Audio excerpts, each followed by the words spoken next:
Oke. Assalamualaikum warahmatullahi wabarakatuh. Salam sejahtera untuk kita semua. Yang terhormat, Ibu Dr. Desi Rahmawati MPD selaku dosen mata kuliah Dasar-Dasar Perencanaan Pendidikan dan Kak Muhammad Ivan SPD MSI selaku kakak pembimbing artikel ilmiah. Pada kesempatan kali ini, kami dari kelompok 1 ingin memaparkan artikel ilmiah yang telah kami buat dengan judul Faktor Penyebab Minimnya Sarana dan Prasarana Pendidikan di Indonesia. Dan anggota dari kelompok kami yaitu Nadia Safira, Dina Anjani, dan Clara Silayar. Next. Yang pertama, latar belakang. Pendidikan adalah salah satu modal yang harus dimiliki oleh setiap individu dalam upaya peningkatan kualitas dirinya. Dalam penyelenggaraan pendidikan, terdapat beberapa unsur penting yang harus diperhatikan. Salah satu unsur tersebut yaitu sarana dan prasarana pendidikan. Hal tersebut juga telah disampaikan dalam Undang-Undang RI Nomor 20 Tahun 2003 tentang Sistem Pendidikan Nasional Pasal 45 Ayat 1. Tujuan dari sarana dan prasarana pendidikan adalah untuk meningkatkan pemahaman siswa tentang apa yang diajarkan dan membuat siswa antusias belajar. Berdasarkan data Kemendikbud, pada tahun ajaran 2019-2020, Indonesia mengalami darurat gedung sekolah, terdapat lebih dari 70% ruang kelas pada setiap jenjang pendidikan yang kondisinya rusak, baik rusak ringan, sedang, maupun rusak berat. Next. Berdasarkan dari data yang bersumber dari Neraca Pendidikan Daerah tahun 2009 menyatakan bahwa sebagian besar ruang kelas masih dalam keadaan rusak. Jumlah tertinggi terdapat di sekolah dasar, hanya 27% ruang kelas SD dalam keadaan baik. Rata-rata lebih dari 50% ruang kelas rusak. Next. Berdasarkan data dari Kemendikbud tahun 2020, secara umum ruang kelas dalam kondisi baik di swasta lebih besar dibandingkan dengan sekolah negeri. Next. Selanjutnya, berdasarkan data dari Pusdatin tahun 2019, sepertiga dari sekolah di Indonesia belum memiliki perpustakaan. Selain itu, ruang laboratorium juga kurang memadai, mencapai 62,7% secara nasional. Next. Jadi penulisan ini bertujuan untuk menjelaskan minimnya ketersediaan sarana dan prasarana pendidikan di Indonesia dan faktor penyebab permasalahan tersebut. Harapan kami yaitu agar pemerintah menyadari akan minimnya ketersediaan sarana dan prasarana pendidikan di Indonesia dan dapat mengidentifikasi faktor yang menyebabkan hal tersebut terjadi. Next.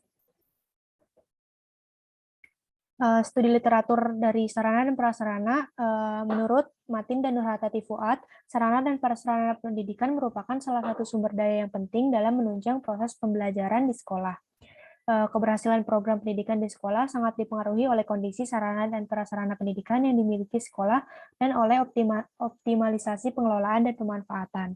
Hal tersebut juga didukung oleh Peraturan Pemerintah Republik Indonesia Nomor 19 Tahun 2005 Pasal 42. Next. Keterkaitan antara sarana dan prasarana pendidikan dengan perencanaan pendidikan, yaitu pentingnya sarana dan prasarana pendidikan dalam kegiatan pembelajaran.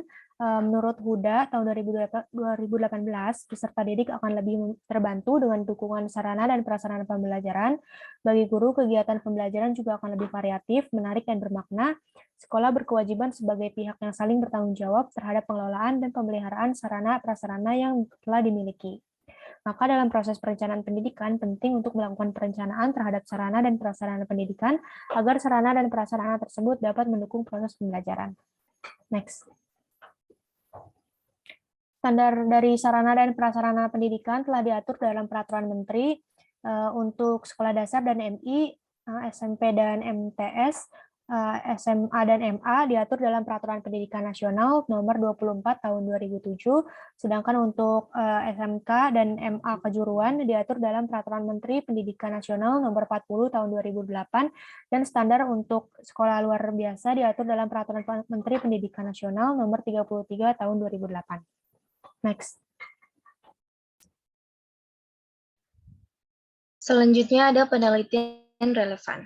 Di sini kita mengambil 20 penelitian dari tahun yang berbeda-beda tentang faktor penyebab minimnya sarana dan prasarana pendidikan di Indonesia.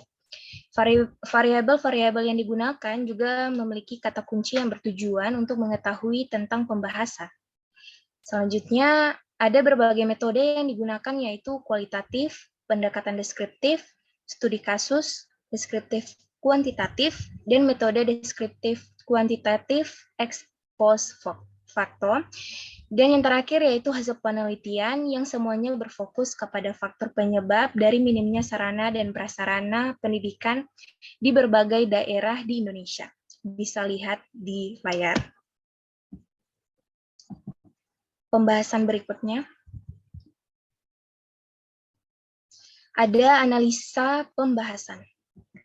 Di sini menjelaskan jenjang sekolah dasar apa saja minimnya ketersediaan sarana dan prasarana pendidikan. Berdasarkan data dari Neraca Pendidikan Daerah tahun 2019, cuma memperoleh 73% dan dari Kemendikbud hanya memperoleh 10,57% dan swasta sebesar 31,3%. Next. Selanjutnya ada jenjang sekolah menengah pertama. Sama penjelasannya tentang minimnya ketersediaan sarana dan prasarana pendidikan.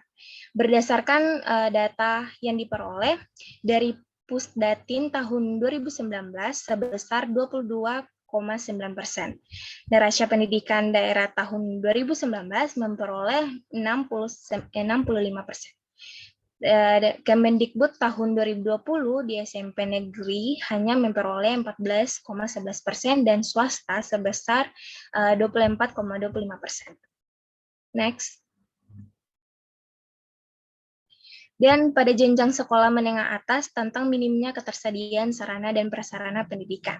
Data-data yang diperoleh dari Neraca Pendidikan Daerah tahun 2020 hanya memperoleh 55% dan berdasarkan dari Kemendikbud tahun 2020 hanya memperoleh 24,59% dan swasta sebesar 32,22%. Next. Lalu, menurut beberapa penelitian yang telah dilakukan, minimnya ketersediaan dan kualitas sarana dan prasarana tersebut terjadi karena beberapa faktor, yaitu bantuan dana BOS yang bersifat terbatas, ketidakmampuan masyarakat dan pemerintah, lalu alokasi dana yang terhambat karena banyaknya kasus penyalahgunaan dana sekolah, dan untuk minimnya ketersediaan sarana dan prasarana pembelajaran pendidikan jasmani disebabkan oleh kurang perhatian siswa terhadap kondisi sarana dan prasarana pendidikan jasmani yang ada. Lalu kesimpulannya, yang pertama pada sekolah dasar, sarana dan prasarana yang ketersediaannya masih minim yaitu ruang laboratorium, tempat ibadah, tempat cuci tangan dengan air yang mengalir, LCD, dan proyektor.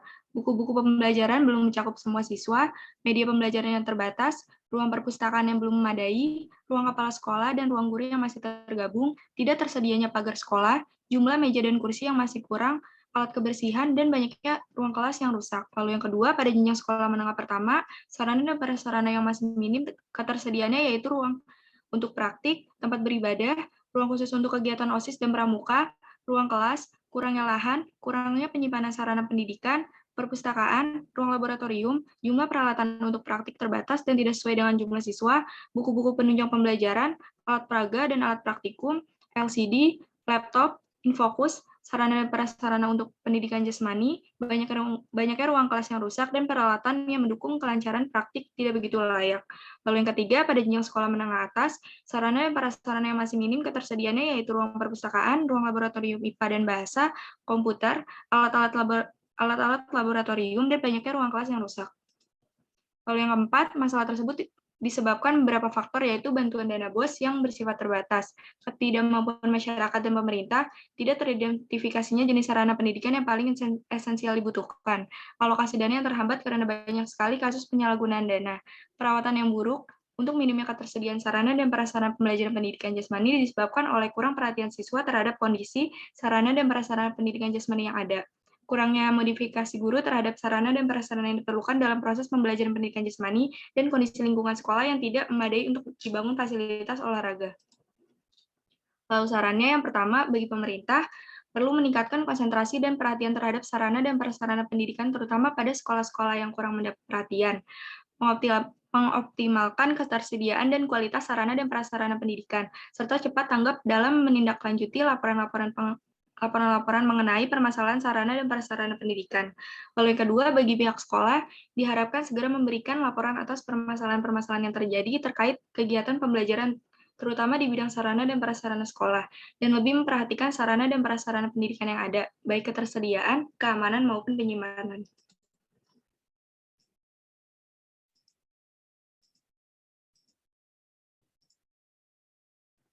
Sekian dari kelompok kami, kurang lebihnya mohon maaf. Wassalamualaikum warahmatullahi wabarakatuh.